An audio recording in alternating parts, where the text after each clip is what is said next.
Olá malta do YouTube, sejam bem-vindos a mais um vídeo. Desta vez eu estou-vos aqui para falar de um favorito meu, um anime favorito e mangá também, até porque o anime não adaptou tudo, que é Yagata Kimi ni Naru, ou em inglês Bloom Into You, que é uma obra sensacional, fantástica mesmo, tem uma das melhores caracterizações de personagens que eu já vi em toda a mídia, e eu acho fascinante como é que uma obra que à partida pelo seu género nem me chamaria muita atenção, porque é Yuri, e sim, eu estou já a dizer que é Yuri, mas não se deixem enganar por ser Yuri, por não estar em... melhor, nem é Yuri bem, é Shoujo Ai, né? Porque Yuri normalmente tem mais uma conotação um bocadinho mais sexual, né? Que é mesmo assim. Portanto, é um Shoujo Ai, ou seja, é um romance entre duas meninas, mas que é muito mais do que isso, ou seja, isso aí acaba por ser um subplot, do sub, na minha opinião. Eu acho que a maneira mais interessante é como realmente se desenvolve os personagens, tendo esse subplot em conta, claro que sim, mas é a maneira como elas são trabalhadas e como consegue trabalhar duas personagens tão diferentes, mas que de forma que elas funcionem tão bem uma com a outra, que é realmente o sítio que mais brilha, na minha opinião, é mesmo a parte dos personagens. Temos a nossa protagonista, a Yu Koito, e temos a Nanami, que é basicamente, não é bem... Tipo, a Yu claramente é a protagonista, né? Mas a Nanami meio que tem o mesmo nível de protagonismo, muito sinceramente. Então lá está, mesmo uma sendo a protagonista e outra, de certa forma, quase como uma deuteragonista, acabam por ser, para mim pelo menos, as duas, porque são muito bem desenvolvidas, especialmente bem na parte final, que o anime não adaptou, né? Porque o anime adaptou apenas, se não me engano, 4 volumes e meio, ou 3 e meio, já não me recordo, e o resto foi adaptado para cá, tem aqui, não sei se vão conseguir ver lá na câmara, mas está aqui atrás, tem aqui o mangá completo, porque é uma obra sensacional e claro que merecia que eu tivesse o mangá completo. De certa forma, servir como uma recomendação para vocês, ok? E também mostrar como é que um género que à partida pode não chamar tanto a atenção para as pessoas, mas que acaba por ser muito bom porque a autora consegue realmente pegar nesse subplot e torná-lo algo realmente verídico. Porque muitos destes animes deste género acabam por ser bastante irrealistas, porque os autores tentam forçar muito a questão da sexualidade lésbica e tudo mais, né? Eles tentam forçar muito essa questão, o que eu até entendo, porque realmente faz sentido para então, as minorias e tudo mais, né? Que infelizmente ainda sofrem bastante hoje em dia, e que de certa forma para elas também conseguirem se rever em literatura, né? Mas se formos a ver um ponto de vista crítico, não faz muito sentido muitas dessas obras, porque é tudo muito idealista, é tudo muito como se de repente fosse tudo dessa exata mesma maneira, ou seja, toda a gente tivesse a mesma sexualidade, o que não é assim. E então esta obra consegue trabalhar, ou seja, consegue ser na mesma algo para as pessoas que procuram uma obra deste género, ou seja, um shoujo ai, mas ao mesmo tempo consegue ser uma obra super realista e muito bem escrita, além de ser muito bem desenhada também.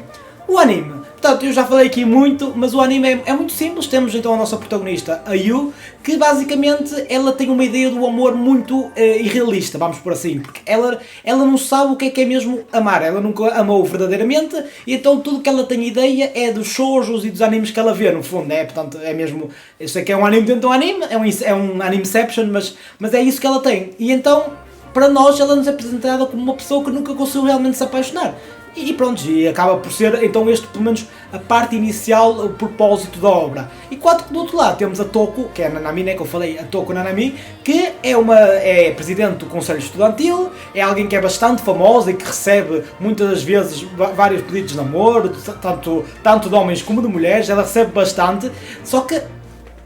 Bem, isto é spoiler, portanto, é spoiler, isto é uma recomendação, mas tem um bocadinho de spoilers, até porque eu acho que neste tipo de obra o spoiler acaba até por ser benéfico para dar-me um bocadinho mais de vontade ainda de ver, porque não é propriamente ou seja, tem plot twist, é verdade, mas eu acho que neste sentido, nesta obra, até acho que funciona. Portanto, sendo um spoiler, ela tem uma personalidade aparente, ou seja, o que nos mostra no início do anime é tudo uma personagem muito ideal, né? É a perfeita, a presidente estudantil perfeita, o tipo de rapariga perfeita, mas na verdade não é, e então ela tem um background muito interessante, muito bem desenvolvido, porque no fundo ela tinha uma irmã, e a irmã faleceu, e como tal ela sentiu a necessidade de continuar o legado da irmã, que era tipo a irmã perfeita, basicamente, ou seja, ela é o que a irmã na verdade era, e portanto ela tenta então criar esta segunda personagem, entre aspas, né, esta segunda face, para conseguir, no fundo, tentar então criar o legado, e ela acha que nada lhe pertence, ou seja, todo o sucesso, toda a maneira dela ser, ela acha que é tudo por causa da irmã, ou seja, ela para ela não tenta procurar felicidade, e então nós temos muito uma pessoa por detrás desta cara falsa, de certa forma, que é uma pessoa bastante sozinha, que realmente não sabe também o que é o amor, embora receba muitas cartas e muitos pedidos e tudo mais. É uma pessoa completamente diferente que acaba por se mascarar então nesta segunda personalidade, pela irmã. E então a obra acaba por, aos poucos, ir desenvolvendo as personagens nesse sentido, né? Porque a Yu, como nunca viu o que é o amor a sério, ela nem tem noção disso. Portanto, no início, a própria Toko começa a abrir-se para a Yu, de certa forma. Ela acaba por ter um fascínio por ela e começa-se a abrir para ela a verdadeira Toko, né? Pelo menos uns indícios da verdadeira Toko. Pelo menos isso.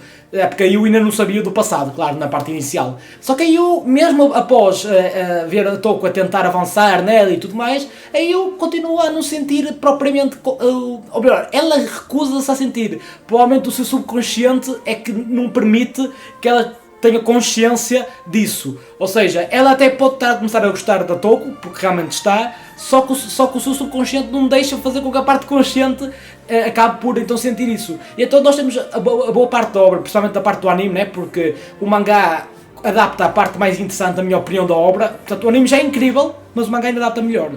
Lá está, embora o mangá realmente seja então ainda melhor, porque tem um arco que é o arco do teatro, que é basicamente após a primeira temporada e única do anime, que é muito triste de não termos adaptado, principalmente porque o diretor é tão bom, o Makoto Kato, ele é tão bom e ele é basicamente um pupilo do Ei Aoki, que é o diretor de Fate Zero e fundador do estúdio Troika, o qual animou então esta obra. Só que o diretor é tão bom que eu acho que aquele arco, se fosse animado, seria fenomenal. Eu acho o anime, para mim, ultrapassa o mangá, ou seja, porque consegue pegar em tudo que o mangá faz bem e ainda levar pela parte visual que o Makoto realmente consegue transmitir para toda a gente.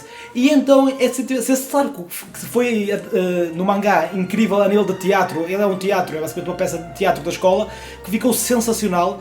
Temos a Toko a representar e, de certa forma, a desenvolver um pouco da sua personagem. Nós começamos a ver realmente a verdadeira Toko, né, que até é durante essa época que é-nos revelado várias coisas sobre o passado, que eu falei no início.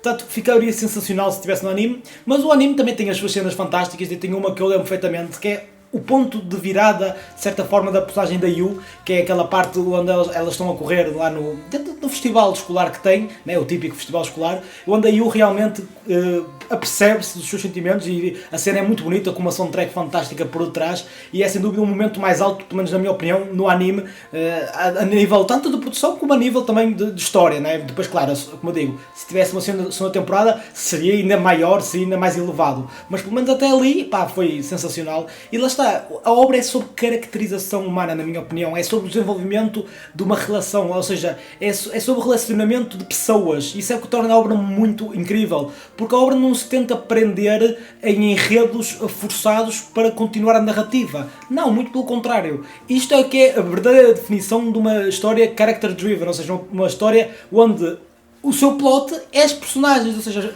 o enredo mexe-se por causa das personagens e não as personagens que se mexem no enredo, que é a maioria das obras. Ou seja, ter uma obra que consegue tão bem classificar as personagens desta forma é algo que não acontece todos os dias. Sou muito honesto, não é algo que acontece muitos dias. A maioria das obras acabam-se por vender pelo seu enredo, quando ele é bom, né? E pelos seus plot twists e tudo mais. Uma obra que se vende pelas personagens tão bem desenvolvidas como é o caso de Agatha é algo muito raro e sem dúvida alguma que merece este reconhecimento da minha parte, e um dos meus animes favoritos. Está no meu top 10 e é fantástico. O mangá também está no meu top 10 porque o mangá complementa a história, né? E eu realmente recomendo-vos a ir ler o mangá após a primeira temporada. Vão ver o anime, podem ver o anime, a sério, e depois vão para o mangá para o resto. Porque acho que uma mídia complementa muito bem a outra e vocês acabam por ler então a história toda, no fundo, né? Por saber a história toda ao continuar a ler o mangá.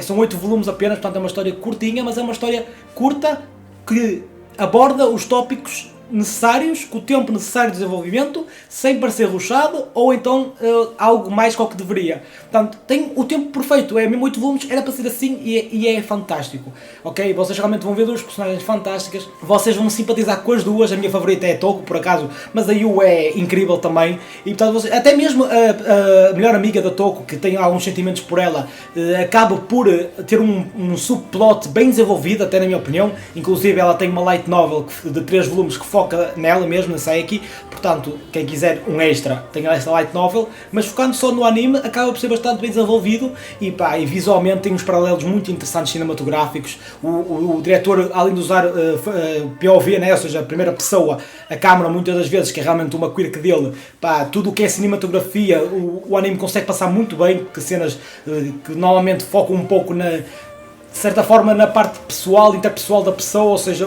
tipo um desenho visual para nós visualizadores da pessoa. Tem uma parte no início que eu lembro perfeitamente, que é como se víssemos do ponto de vista da Yu, como ela sente e tudo mais. Portanto, é fantástica a maneira visual como ele consegue passar e portanto a história é incrível, pá, eu recomendo. Eu não quero alargar muito este vídeo porque é no fundo só para recomendar a obra, mas sem dúvida a pena que vale pelas personagens, malta, a sério, as personagens são fantásticas, das melhores personagens escritas que eu já tive o privilégio de presenciar e estou-vos aqui a passar então.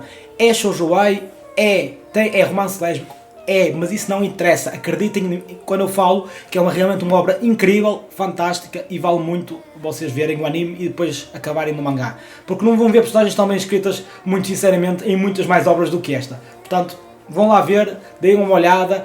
Visualmente é fantástico, o estúdio Troika fez um bom trabalho com a direção do Makoto, que ficou fantástico, do Kato Makoto, que é um discípulo, como eu disse, do Aoki. Ele consegue muito bem prender-vos na obra e no que se está a passar.